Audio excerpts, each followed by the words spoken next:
Hey guys, for our social studies today, your whole assignment is to watch this video. I'm going to walk you through a couple of these slides, and then somewhere sneaky inside here, I'm going to give you an assignment, um, to actually complete to show me that you did manage to watch this whole video. So just be listening for that. So the 13 colonies.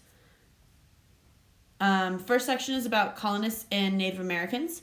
It says, did you know that many colonists came to America in hopes of a new beginning and religious freedom? Why? The king forced everyone to follow the laws of the Church of England. If you didn't follow his laws, you were thrown in jail.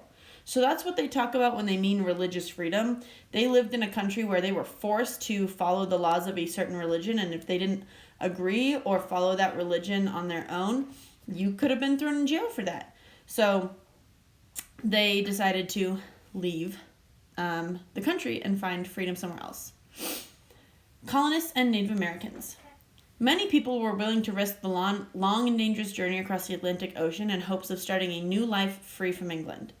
When the Pilgrims made the voyage to the New World in 1620, the New World is what they called North America, they wanted their right to follow their own religious beliefs. Many of them wanted to start a new life free from the King of England.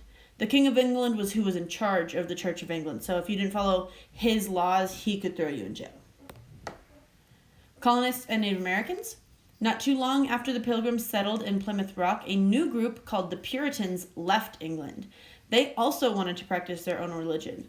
They settled in the Massachusetts Bay Colony, the first colony known as New England. So that's just a look at what the map looked like when they first landed there. Little did they know that life would be challenging as they faced many obstacles in the New World. New diseases, harsh weather, and little food made life in the colonies difficult.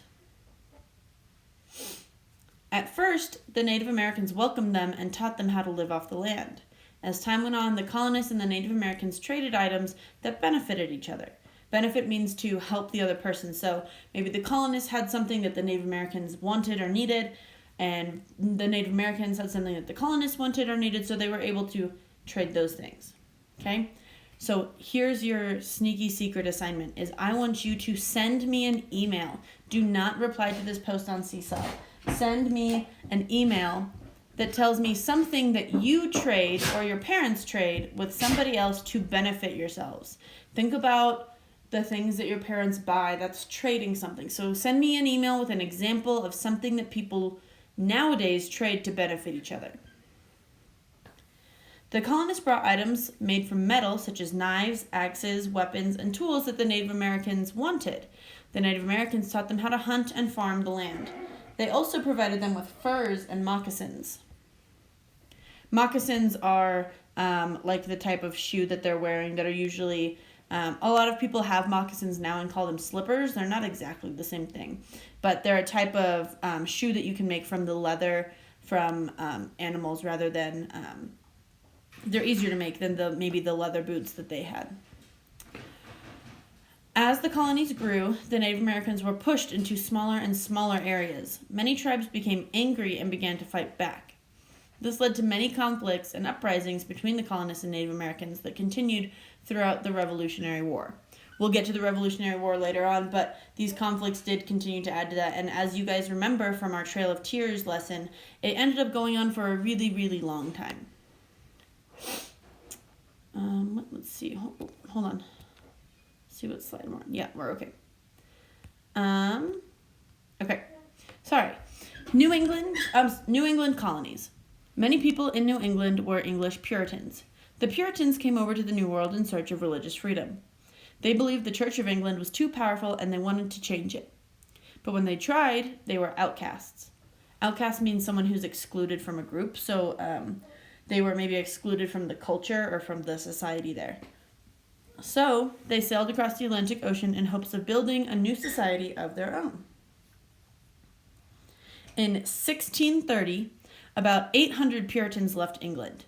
1 year later, 200 Puritans didn't make it through the terrible winter, either from illness, disease, or harsh weather. Another 200 Puritans returned to England to seek safety back home. With only half their population left, the Puritans needed more people to keep their colony in working order. However, they didn't want just anyone. They wanted people who believed the same things they did. They believed in the Bible as God's word. They also valued hard work starting at sunrise and working till sunset. They held town meetings to discuss business, government, town issues, and religion.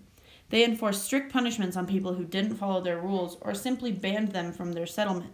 The Puritans were known for having very harsh and very strict rules. There's lots of different readings and things that you can look up online or in other places if you'd like that talk about what those kinds of things are. But basically, you had to follow their rules exactly, or else you weren't welcome in the community or you were punished. Roger Williams and Anne Hutchinson were two Puritans who shared their different views and were forced to leave the colony. Many people followed Roger Williams and Anne Hutchinson to establish new colonies, which became the colonies of Rhode Island and Connecticut.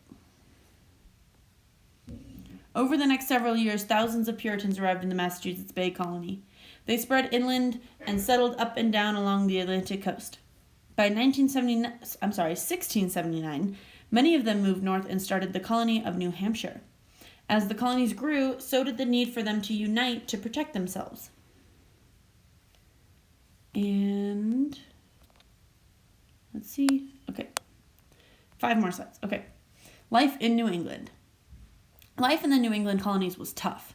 The colonists depended completely on the natural resources in the area. They used the lumber to build their homes, and they ate fish and the few crops they could grow there. New England was made up of 4 colonies: Massachusetts, Rhode Island, Connecticut, and New Hampshire.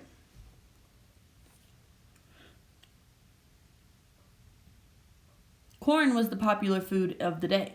It was boiled, dried, and grinded to make everything from pudding to cornbread. Often it was mixed with beans and squash. The husks were braided to make moccasins and baskets. People also ate fish, turkey, chicken, duck, and deer meat. During the warm season, they picked all kinds of apples, berries, and nuts. Early houses were simple wooden huts. Many families slept near the fireplace in the winter to keep warm. Later, colonists built single-story Cape Cod houses with huge fireplaces in the center. Having that big fireplace in the center would allow the heat to spread through the house more easily, so they wouldn't have to sleep right next to the fireplace, and everyone could still be warm in the winter. Men and boys worked from dawn to dusk building homes, fishing, hunting, and farming the land. Girls worked at home with their mothers. They made candles and soap for the family, cooked, cleaned, and took care of the children. Everyone played an important part in the household team. So when you were probably old enough to do some physical labor, they would start putting you to work, helping out and building things, working things. Even when you were maybe a little young, you would still watch so that you could learn how to do things like make soap or build the houses. So you were part of your family and part of the community right away. Children attended a one-room schoolhouse where they were taught religion, reading, writing, and manners. The first reading book used in schools was brought over from England. It was called a horn book, but it really wasn't a book at all. It was a sheet of letters with the alphabet, Roman numerals, and the Lord's Prayer. It was mounted on a board and covered with a transparent horn. Okay, so, oh, come on, go away, there we go. That is all we're going to do today. So it was a short little video. We'll do a couple more slides tomorrow, and once we get through all of them, I have a couple videos that you guys will watch, and we'll start getting into the 13 colonies. Don't forget to go and send me your assignment. If you tried to skip to the end to find it, tough luck. You're going to have to watch the whole video.